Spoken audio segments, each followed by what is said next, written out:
All right, I'm going to do my best to kind of stay into the frame right now. And so we have insider muscles, and I didn't cover it earlier because I actually don't even know where they're actually placed directly in the muscle. And what we have there are we have these two organs, inner muscles, that are meant to protect our joints, and they're meant to protect our muscles themselves. And they are your muscle spindles and your Golgi tendon organ.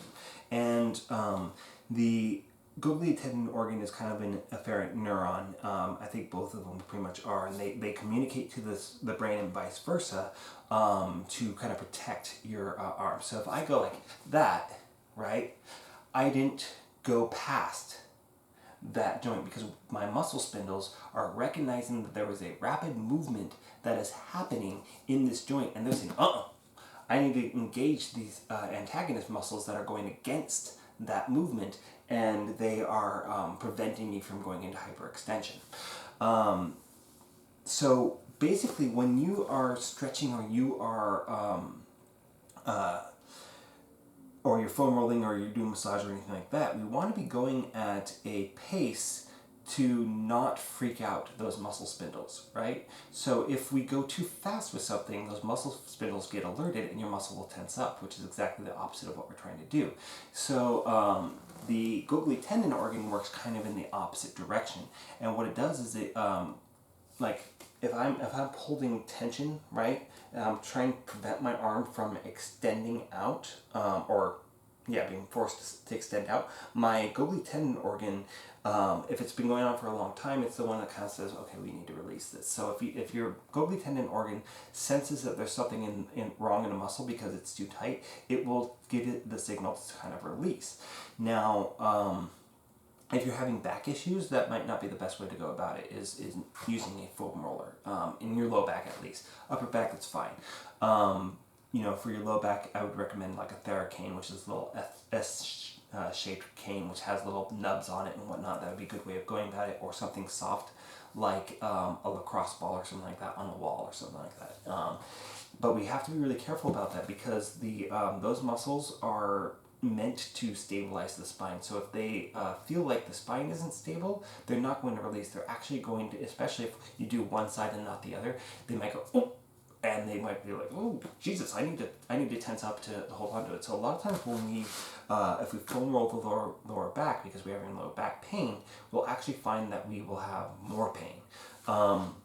Now they do have foam rollers that have like a little notch in the middle here, so you're not putting direct pressure onto the lumbar spine, and that might be a little bit of a better way of doing it, especially since you're hitting both muscles on both sides. But if you try to go right down your lumbar spine, your spine's actually going to be hitting this before the muscles are, and you're not going to be really doing a whole lot of good down there.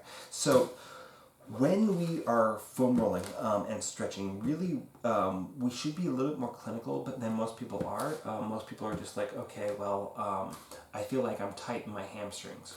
Okay, you're feeling tight in your hamstrings. Well, do you have anterior pelvic tilt, right? The marble rolling off the front of the pelvis and coming to the front of your body. Well, if that's the case, if you're feeling like that, pinchiness in your lower back, and if you look in the mirror and you're like, wow, my arch is really pronounced, my ass is looking huge, that's anterior pelvic tilt, right? And if that feels like it's the position that you're just standing in naturally, your hamstrings are not tight.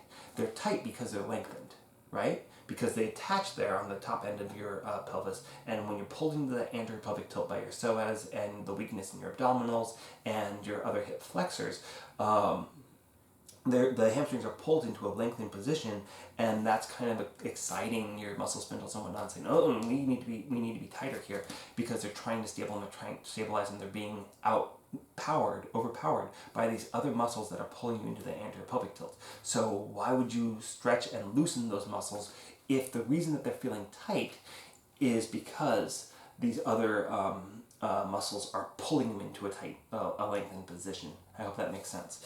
So when we are foam rolling, first we need to identify what kind of malfunction that's going on in the body. Now, just like yoga, you could do it all over your body, and maybe that will do you some good. Maybe you can't really foam roll your psoas, you can't really foam roll your iliacus. So if you're having overextension of your back, you're having the anterior pelvic tilt. Stretching all over is not, or foam rolling all over is not really going to help it, but there are stretches that you can do. So when I foam roll, there's varying levels of this, right? If I have, depending on the hardness of the foam roller, right? When I was still working at 24, we had an ABS pipe that we would use, so a thick plastic hard pipe for people who need to go deeper and could tolerate it. The first time you do it, this might be enough, right? I don't have any extra weight on there, and that might be enough. That might be really, really painful. And if it is, you need to be doing this every day until that goes away. Now, when I'm doing foam rolling, I am looking right there. Right there. That is a spot that I feel sudden tension. So what that is it's an adhesion in my muscle, right? It's where the muscle tissue has been torn apart a little bit and it's trying to heal, and what's developed there is scar tissue. So I need to kind of release that. And I need to get the whole muscle as a whole to release as well. So I'm going to sit on that, and I'm putting this foot over the top here to add more pressure to it. Now I'm not going to hit every single one, but I'm going to find the ones that are the most bothersome, and I'm going to hold on to those. I'm going to address those ones first. And notice, if I'm just foam rolling, this is my pace, right? Okay? I am going glacially slow. Why? Because I do not want to excite those muscle spindles. I don't want my calf muscle to end up tighter than it already is. So if I go right there, your muscles can go, oh shit, what's going on? And it's going to tense up, and it's going to be completely counterproductive for what we're trying to do. And this is my biggest pet peeve, and I tell absolutely everybody this, and every time I come back, my clients are all like,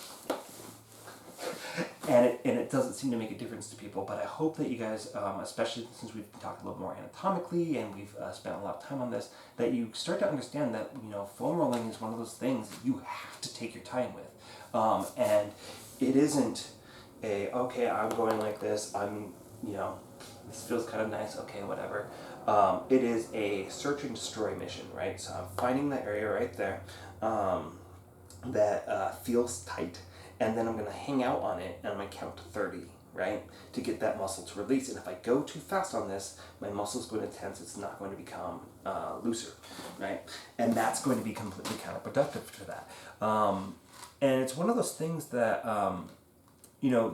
dynamic stretching is one of those things that where you're actually moving through a range of motion quickly, that it has been shown to be very, very effective at loosening up, despite the fact that you are kind of stretching through those muscle spindles. And I think part of what's happening there is because you've already been doing static stretching forever before you start doing dynamic stretching, right? So you're kind of getting used to being in those extended ranges of motion for that muscle. And then by going through that, you're kind of reducing the excitability by kind of getting those muscle spindles used to that motion. Does that make sense? So, but it's one of those things that it's kind of an advanced technique. Now, there is, as far as stretching goes, and we will do a full video on just nothing but stretching here, probably relatively soon. But the thing about static stretching, it does not prevent injury on the day that you are doing it. Right, if that makes sense. So if I am trying to, lengthen a muscle that's habitually tight or whatever, and it just feels tight today, so I'm just going to stretch it before my workout because I don't want to be as tight. There's not a whole lot to suggest that that's actually going to help you much. Okay, but conversely to that, if you stretch every single day or several times a week, all the time, the rate of injury is going to go down to an extent. And this goes into the next subject, which is hypermobility, which is incredibly relevant when we're talking about submission wrestling, right? The people that can take an Americana to an incredibly far distance, or a Kimura, they're the ones that are at the most risk, because the structures that are holding those joints into place through that range of motion are mechanically disadvantaged to protect that joint when you get into those extreme ranges of motion. Okay, so if you are hypermobile in a joint, the risk of injury actually goes up. So we want to kind of find that balance of, okay, we don't want to be so tight that we're not naturally mobile, but we don't want to be so loose that we no longer have the mechanical advantage and the structure to keep us from getting injured. Make sense?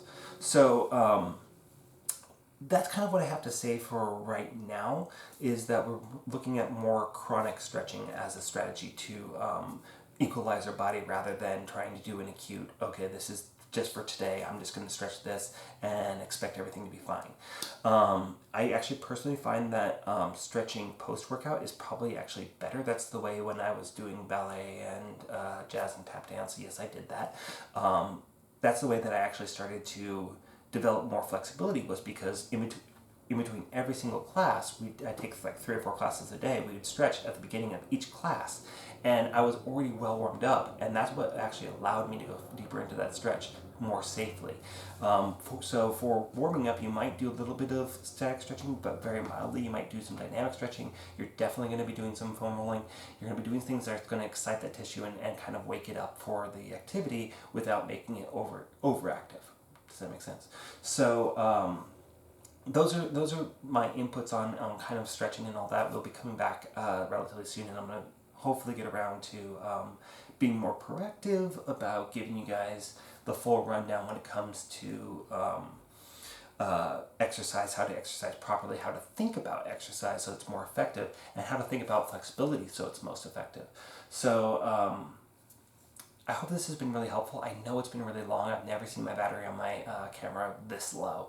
So I know it's been long. It's been hours, and I know you're probably tired. I hope you did this in chunks. But I think this is all really, really important, vital information for you guys to get down. So that's it for today, guys. I'll see you around.